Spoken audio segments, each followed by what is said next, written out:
Magandang araw sa atin lahat mga boxing fans. Saan man panig kayo ng digdig, dito na naman tayo sa another episode ng ating Bad Ratlist Boxing Channel. No? Pag-uusapan natin ngayon kung sino ang susunod na makakalaban nito ni Janrel Cuadro Alas Casimiro matapos ngang umatras itong si Naoya Inoue. Yan, paglilingkod natin. Pero bago yan, kung ngayon ka pa lang sa ating channel, pindot na! Okay, pag-usapan natin, no? Ito pong si Janrel Casimiro Cuadro Alas ay napakatagal na, no? Sa Las Vegas. Dahil sa paniniwala na lalabanan siya nitong tinatagurian noon na Japanese monster, Naoya Monster Inoue, no? Sa kasawiyang palad, siguro nakita ni Bob Arum, ang kanyang promoter, na mukhang delikado itong si Naoya Inoue kung ipapakilala niya bilang bagong Manny Pacquiao ay isasabak agad, no, sa isang 3-time world champion na katulad ng ating Cuadro Alas, no, angas ng Pinas na si Janrel Casimiro. Pero kaya naisipan nila na wag nang lumaban muna, no. Ayon sa bali-balita, binabalak ni Bob Arum na ilaban muna sa ibang boksingero, no, na yung kayang-kaya ni Naoya Bulate Inoue ang kanyang unang laban sa Amerika. Papakilala lang siya. Siguro mas gusto ni Bob Arum na makakita na knockout mula kay Inoue at hindi si Inoue ang manakaut, no? Na-realize siguro na lahat ng ipupuhunan niya rito kay Naoya Inoue ay mawawala ng silbi kung masisilat lang to ni Janrel Casimiro. Tamang lahat ay pabor, no? Ang tinatawag nating Las Vegas odds ay pabor na pabor kay Naoya Inoue sa labanan na ito. Pero alam naman natin, no, na itong si Janrel Casimiro, ang ating angas ng Pinas, ay hindi naman basta-basta boxer, no. Masyado lang lugi sa pagre-rating dahil hindi naman nila ganong kilala to si Janrel, no. Pero kung titignan natin yung huling laban niya, laban sa ito tingin ko ang pinaka mataas ang rating, no, dito sa bantamweight, yung tinalo ni Janrel sa pamamagitan ng third round knockout tong si Tete, no, yung napakahabang si Tete na pinabagsak ni Janrel. Ay delikado nga, nagdedelikado itong kalagayan nito ni Naoya Inoue, no. Baka ang pinuhunan, ang balak na gawin tong bagong Manny Pacquiao ni Bob Arum ay mapurnada lang, no, sa pamamagitan ng mga kamao nito ni Janrel Casimiro. Kaya minabuti ng bulate ng Japan na umurong sa laban kahit nga, no, tahasan na direktang hinahamon ng ating kababayan na si Janrel tong si Naoya Inoue. Nasa Japan na mismo, siya na ang dadayo. Kahit na alam natin na lugin-lugi siya kung sa Japan siya dadayo si Janrel doon, matuloy lang ang laban. Pero talagang ganun ang buhay.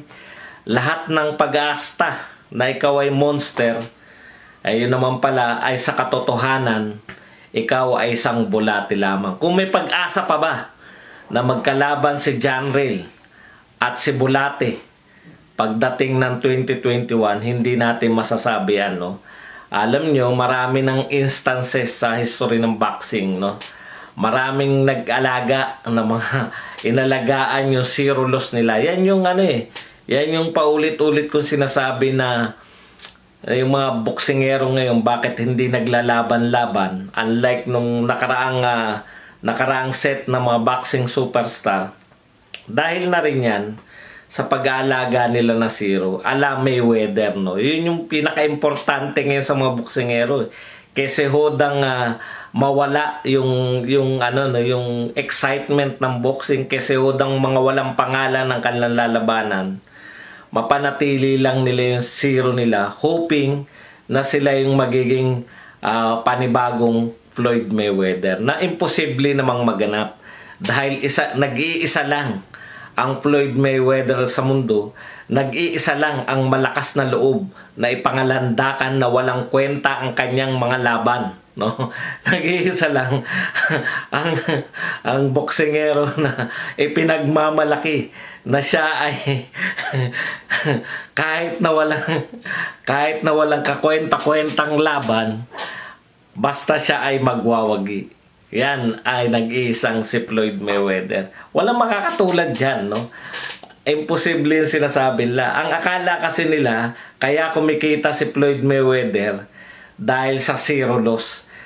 Nare-realize na yan na mga zero loss pa hanggang ngayon na hindi pa rin kumikita, katulad ni Terence Crawford, nila Errol Spence, at ng mga kung sino-sino pang zero loss na hindi sapat, no? Ang hindi nila nauunawaan, itong nag-iisang si Floyd Mayweather ay meron tinatawag na market, no? Minamarket niya, napakahusay niya mag-market sa kanya sarili.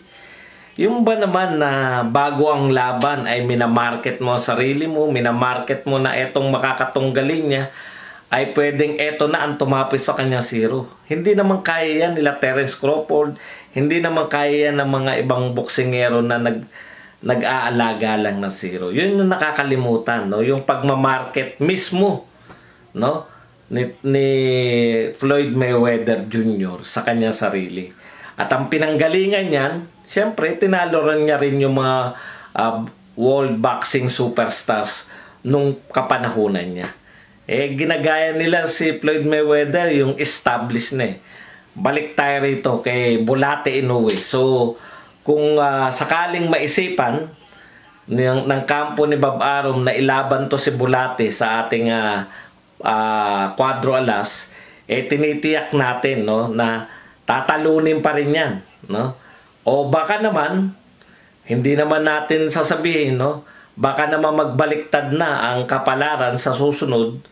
Baka naman, pagdating ng panahon na handa na si Inoue, mas malaki na ang pangalan ni Cuadro Alas sa kanya. Tandaan natin, no?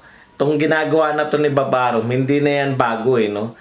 Pero marami nang inalagaan si Bob Arum na biglang nasilat at biglang nawala, no, sa isang prospect na gustong mapanatili ni Bob Arum yung zero loss, pero biglang nawala sa eksena, no? Kung tatandaan natin sa mga nakaabot, kung hindi nyo man naabutan, pwede nyo namang i-research itong mga pangalan na babanggitin natin, no?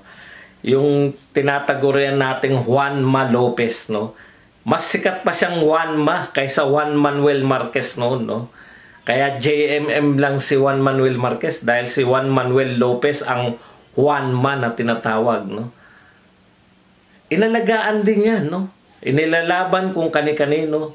Isang laban na sumira sa zero nito at tuluyan na sumira sa kanyang boxing career, si Salido, no? Ganon din yung katunggali niya. Parehong binibuild ni Bob Arum, no? Dalawang boksingero na undefeated, si Yorkis Gamboa, no?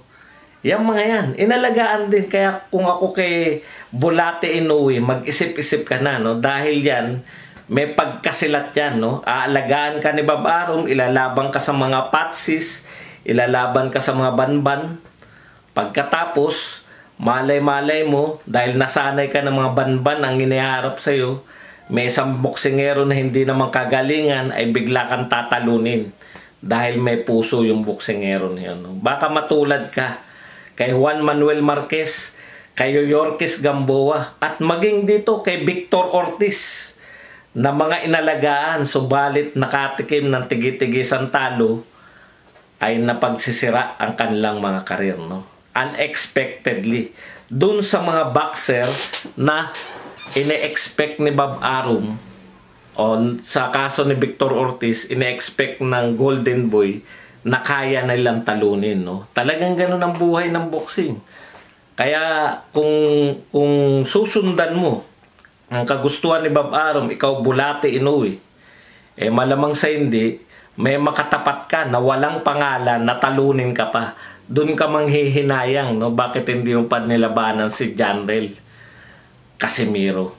Okay, mas worthy na matalo ka kay Casimiro kaysa sa mga walang pangalan na ilalaban sa'yo ni Bob Arum. Punta na tayo rito kay Janrel. Kalimutan na natin si Bulate. Kung ganyan ang gusto niyang pagtahak para makamit niya yung magandang karir, wala tayong magagawa. Style nila yan. Tandaan natin, ang dami ng superstar na hawak ni Bob Arum na nakatenga ngayon, hindi nila nakukuha yung kanilang full potential na pagkita sa boxing dahil sa attitude na ganyan ni Bob Arum, yung hindi inilalaban, no? Hindi tuloy nakakatikim ang mga tao ng magagandang laban mula sa kanyang boxer. Dito na tayo. Alam naman natin to si Janrel, kahit sino ang hirap.